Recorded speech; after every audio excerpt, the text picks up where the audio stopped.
അങ്ങനെ ഞങ്ങൾ എന്നത്തെയും പോലെ ഇന്നും ചായ കുടിക്കാൻ ഇറങ്ങി. ഞങ്ങളുടെ സെയിം പോയിന്റ്, സിയാൻസ് കഫേ 27. ഞങ്ങൾ 27th കഫേ എന്നാണ് വിളിക്കാറ്. വർക്കുള്ളപ്പോ വൈകുന്നേരം 4 മണിയാകാൻ വെയിറ്റ് ചെയ്തിരിക്കും ഇവിടെ ചായ കുടിക്കാൻ വരാനായിട്ട്. ഇവിടെ എത്തിക്കഴിഞ്ഞാൽ ചായക്ക് എന്ത് കടി വാങ്ങിക്കുന്നുള്ള കൺഫ്യൂഷനാണ്. ഒരു സൈഡിൽ ചായയുടെ കണക്കെടുത്തോണ്ടിരിക്കുക, ഞങ്ങൾ ഈ സമയത്ത് ഇവിടെ എന്ത് കടി വാങ്ങിക്കുന്നുള്ള ഡിസ്കഷനും. കടി വാങ്ങിക്കാൻ ഇവിടുന്ന് തന്നെ ഓർഡർ ചെയ്താൽ മതി, കിട്ടും. പക്ഷെ ചായക്ക് നമ്മൾ അകത്ത് പോയിട്ട് ടോക്കൺ എടുത്തോണ്ട് വരണം, എന്നിട്ട് അതുകൊണ്ടേ ഇവിടെ കൊടുക്കണം. കൊടുക്കുന്ന ടോക്കൺ ചേട്ടൻ ശ്രദ്ധിച്ചില്ലെങ്കിൽ ചേട്ടൻ ഇതുവരെ കണക്ക് തെറ്റിയിട്ടില്ല. പക്ഷെ നമ്മൾ അപ്പുറത്ത് ലെമൺ ടീ പറഞ്ഞിട്ട് ഇപ്പുറം എത്തുമ്പോഴത്തേക്ക് കട്ടനാവാറുണ്ട്. എന്നിട്ട് ഈ ചായ എടുത്തോണ്ട് അത് ആസ്വദിച്ച് കുടിക്കാനായിട്ട് ഈ റോഡ് ക്രോസ് ചെയ്തിട്ട് അവിടെ ഒരു മതിലുണ്ട്, അതിന്റെ സൈഡിലാണ് ഇരിക്കാറ്.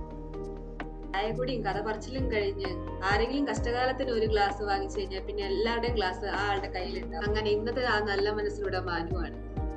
അങ്ങനെ നമ്മൾ ചായ കുടി പരിപാടി കഴിഞ്ഞിട്ട് വന്ന അതേ സ്പീഡിൽ തിരിച്ചു പോവുകയാണ്.